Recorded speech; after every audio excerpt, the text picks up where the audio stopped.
नमस्कार सर्वांना. सर्वप्रथम श्री स्वामी समर्थ. जय जय स्वामी समर्थ. स्वामी भक्तांनो, तुम्हा सर्वांचे आपल्या चॅनलमध्ये सहर्ष असे मनापासून स्वागत आहे. तर स्वामी भक्तांनो, आज आपण पाहणार आहोत की श्रावण महिन्यात चुकूनही 10 कामे अशी कोणती आहेत जी आपण अजिबात केली नाही पाहिजे, अगदी चुकूनही केली नाही पाहिजेत. तर अशी 10 कामे कोणती आहेत हे आपण आपल्या आजच्या या व्हिडिओ थ्रू जाणून घेणार आहोत. त्यासाठी एकच करायचं आहे, आजचा हा व्हिडिओ लास्टपर्यंत पाहायचा आहे. आजचा हा व्हिडिओ तुमच्यासाठी खूप जास्त युजफुल आणि खूप जास्त इम्पॉर्टंट असणार आहे. चला तर मग व्हिडिओला सुरुवात करूया. तर पहा स्वामी भक्तांनो, श्रावण महिन्यात धार्मिक आणि सात्विक वातावरणाचे पालन करण्यासाठी ज्योतिषशास्त्र आणि श्री स्वामी समर्थ सेवा मार्गाच्या नियमांनुसार 10 कामे अशी आहेत जी आपण श्रावण महिन्यात चुकूनही केली नाही पाहिजे आणि पूर्णतः सावध रीतीने आपण ही 10 कामे वर्ज्य केली पाहिजेत. तर अशी कोणती कामे आहेत, चला तर मग पाहूयात.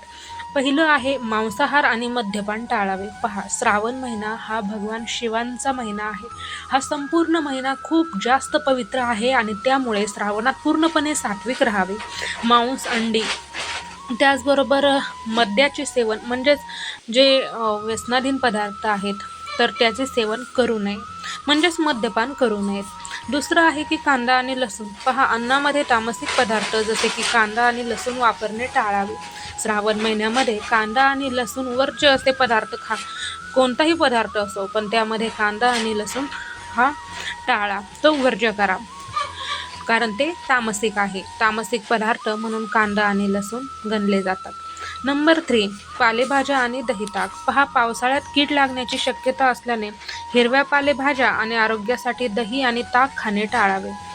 पहा, श्रावण महिना हा पावसाळ्याचा महिना असतो आणि पावसाळ्याच्या महिन्यात भाजीपाला जो असतो, मग त्यामध्ये पालेभाज्या येतील किंवा दही ताक असेल तर ते खाणे टाळावे. हिरव्या पालेभाज्या ज्या असतात त्याला कीड लागण्याची शक्यता असते आणि मोठ्या प्रमाणात कीड लागते देखील आणि आरोग्यासाठी दही ताक खाणे हे टाळावे.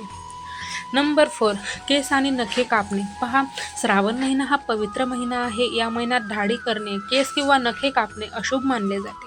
त्यामुळे श्रावण महिना हा तर पवित्र आणि शुभ महिना आहे, त्यामुळे दाढी करणे, केस किंवा नखे कापणे यासारखी अशुभ कामे या महिन्यात टाळावी. नंबर 4, शुभ कार्य, लग्न किंवा मूज. पहा, श्रावण हा चातुर्मासाचा भाग असल्याने लग्न किंवा गृहप्रवेश यांसारखे मंगल कार्य करू नयेत. आपण पाहिलं असेल की श्रावण महिन्यामध्ये लग्न असेल किंवा गृहप्रवेश असेल तर हे कार्य बऱ्याचशा प्रमाणात कमी असतात, म्हणजे करतच नाहीत. तर का नाही, तर कारण हा चातुर्मासाचा भाग आहे आणि त्यामुळे लग्न आणि गृहप्रवेश यांसारखे मंगल कार्य टाळावीत. नंबर 5 आहे शिवलिंगावर हळद कुंकू वाहणे. पहा, शिवपूजेत शिवलिंगावर हळद कुंकू, सिंदूर किंवा केतकीची फुले अर्पण करू नयेत. त्याऐवजी शिवामूठ पाहून घ्या की दर सोमवारी श्रावण महिन्यात कोणती शिवामूठ आहे. कॅलेंडर त्यासाठी तुमच्यासाठी खूप जास्त मदतीला सहभागी असेल.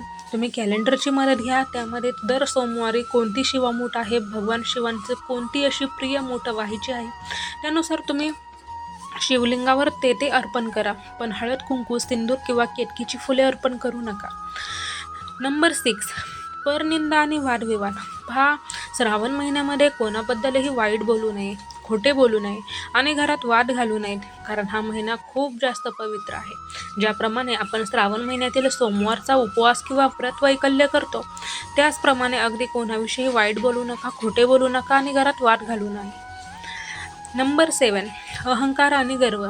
पहा, स्वामींच्या मठात किंवा पूजेच्या वेळी मनात अहंकार अथवा गर्वाची भावना ठेवू नये आणि भगवान शिवांच्याही मंदिरात तुम्ही जा, तर कोणत्याही मंदिरात जा, पण मनात अहंकार आणि गर्व ठेवून जाऊ नका. नम्रतेने जा, विवेक आणि सद्बुद्धी जागृत ठेवून जा.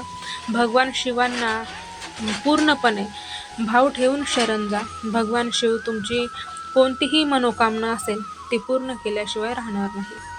नंबर 8, श्रावण महिन्यात शरीराला तेल लावणे किंवा तेल मालिश करणे टाळावे. नंबर 9, सेवेत खंड पडणे. जर तुम्ही श्री स्वामी समर्थ मंत्राचा जप किंवा स्वामी चरित्र सारामृताचे पारायण सुरू केले असेल तर त्यात आळसामुळे खंड पडू देऊ नये. त्याचप्रमाणे नंबर 10, पहा, या महिन्यामध्ये स्वतःला खूप जास्त सात्विक ठेवावे.